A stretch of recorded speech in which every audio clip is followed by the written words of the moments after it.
आज हम बात करेंगे कैसे आप शेंगेन वीज़ा ले सकते हो। आज हमारा वीज़ा है जर्मनी का। हरकेश नाम है जिनका वीज़ा आया है, आपकी स्क्रीन पे आ जाएगा जो वीज़ा आया है।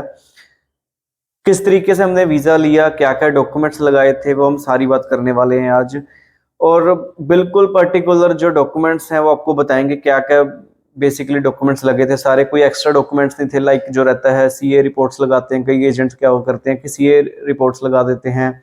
चलो एजेंट की हम बात नहीं करते, कई लोगों को वहम रहता है कि यार सीए रिपोर्ट लगानी ज़रूरी है, प्रॉपर्टी वैल्यूएशन लगानी ज़रूरी है, हमने ऐसा कुछ भी नहीं लगाया था।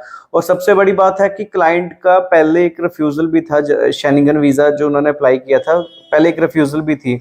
उन्होंने जो वीज़ा अप्लाई किया था पहले वो माल्टा का वीज़ा अप्लाई किया था, माल्टा वर्क परमिट उन्होंने ट्राई किया था आज से 6-7 महीने पहले। तो माल्टा की उनकी रिफ्यूज़ल आ गई थी, बट रिफ्यूज़ल आने के बाद उनका कॉन्टैक्ट हमारे साथ हुआ, किसी के थ्रू वो हमारे पास आए थे और हालाँकि अभी तक वो मेरे को मिले भी नहीं हैं। तो हमने जर्मनी का वीज़ा अप्लाई किया तो हमारा वीज़ा आ गया। तो मैं बताता हूँ आपको सबसे पहले, और सबसे पहले मैं आपको बताता हूँ आइटिनरी की क्या, आइटिनरी के साथ-साथ जो कवर लेटर रहता है उसकी क्या वैल्यू है। कवर लेटर में हमने क्या-क्या कवर करना होता है।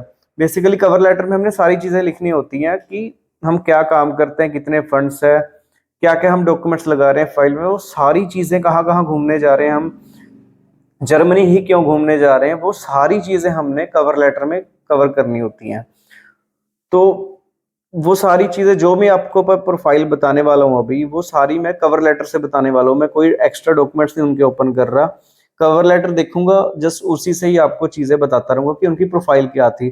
तो आपको समझ आ सकेगी कि कवर लेटर में ही इतनी चीज़ें हमने सारी मेंशन करनी होती है कि पूरी प्रोफाइल ही उसमें मेंशन होती है। कवर लेटर के रिगार्डिंग मैं ऑलरेडी एक वीडियो बना चुका हूँ।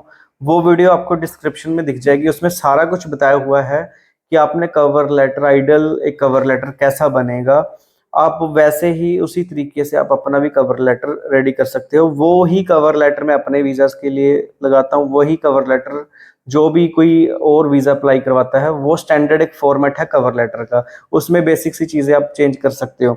तो आपको वो लिंक में मिल जाएगा, वो डिस्क्रिप्शन चेक कर लेना, उसमें आपको कवर लेटर का एक लिंक मिल जाएगा। तो अभी जो हमने कवर लेटर लगाया है, या हम जो मैं आपको प्रोफाइल बताने वाला हूँ, आपको जज हो जाएगा कि कवर लेटर में हमने क्या-क्या लिखा होगा। सबसे पहले तो हमने जो भी जैसे लिखते हैं टू द प्रिंसिपल, हम जो स्कूल में एप्लीकेशन लिखते होते थे, किसको लिखते थे? टू द प्रिंसिपल, प्रिंसिपल को एड्रेस कर रहे हैं। तो हमने यहाँ पे लिखा है कि टू द वीज़ा ऑफिसर, तो हमने वीज़ा ऑफिसर को देनी है ना फाइल अपनी, तो वीज़ा ऑफिसर ही चेक करेगा हमारी फाइल। तो वीज़ा ऑफिसर के लिए ये हमने जो फाइल बनाई है।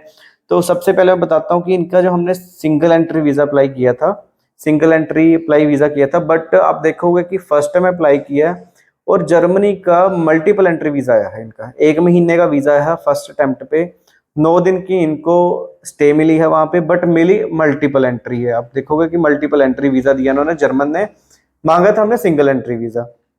9 डेज़ का हमने वीज़ा माँगा था इनका कि हम 9 दिन घूमना चाहते हैं। 1 महीने का वीज़ा आ गया जैसे मैंने पहले आपको बताया, और 9 दिन ये रह सकते हैं जर्मनी में। 9 दिन से पहले-पहले इनको कंट्री आउट करनी होगी। तो ये और ट्रैवल हिस्ट्री के बारे में बात कर लेते हैं हम। ट्रैवल हिस्ट्री, ये पहले एक बार थाईलैंड जा चुके हैं, 2 बार सिंगापुर जा चुके हैं और एक एक बार ये इंडोनेशिया जा चुके हैं। ये थी इनकी ट्रैवल हिस्ट्री। सैलरी की बात करते हैं हम कि सैलरी क्या थी इनकी, कितने अकाउंट में पैसे आ रहे थे इनके हर महीने। तो सैलरी इनकी 37,000 रुपये इनकी सैलरी है। ये किसी कंपनी में जॉब करते हैं, वहाँ से 37,000 सैलरी आ रही है, प्लस थोड़े बहुत ये 2-4 हज़ार, 1-2 हज़ार इनके कभी-कभी इंसेंटिव्स आ जाते थे। तो 37,000 सिर्फ सैलरी से इनका वीज़ा आया है।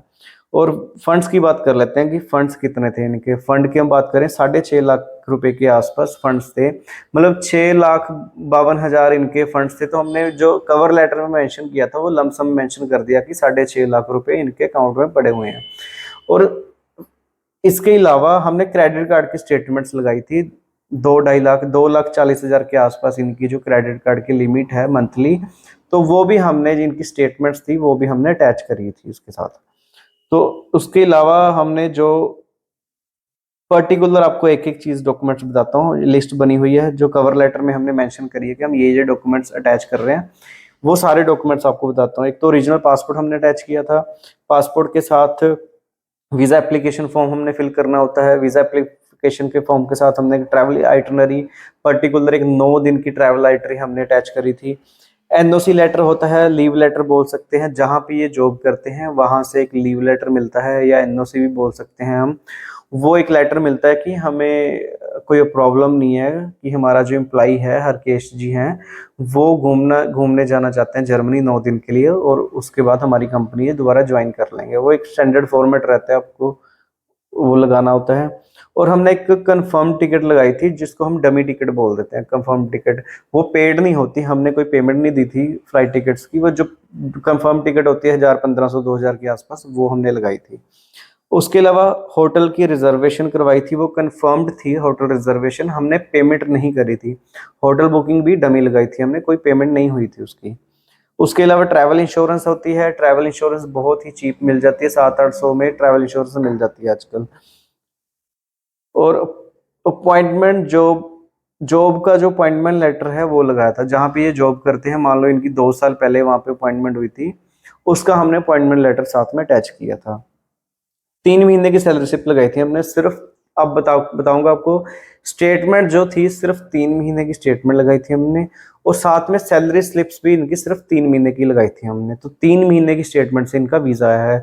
कोई जरूरत नहीं होती कि 6-6 महीने की स्टेटमेंट लगानी होती है। हाँ, अगर किसी की रेडी है वो लगा सकता है। अगर सिर्फ 3 महीने की स्टेटमेंट भी आप रेडी कर लेते हो, प्रॉपरली ढंग से बना लेते हो, तो 3 महीने या 4 महीने की, तो भी आप वीजा अप्लाई कर सकते हो। सैलरी स्लिप 3 महीने की, और बैंक की स्टेटमेंट भी 3 महीने की हमने लगाई है।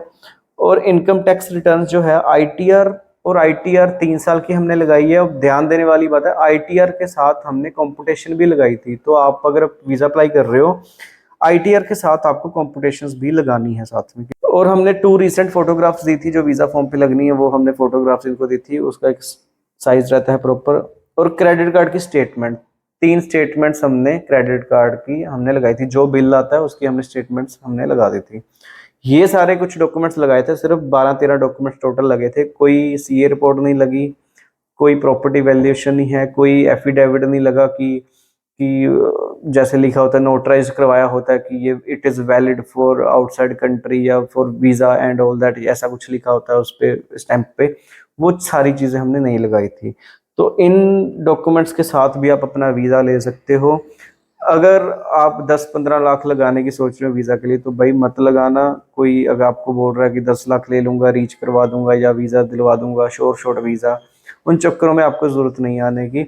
अगर आपकी सैलरी आ रही है अकाउंट में, आपका कोई बिजनेस है, 3 महीने की स्टेटमेंट आपने लगा के, सिर्फ 3 महीने की स्टेटमेंट से आप वीजा ले सकते हो। 3 महीने की स्टेटमेंट आपकी तरफ से चाहिए, आईटीआर चाहिए आपकी तरफ से।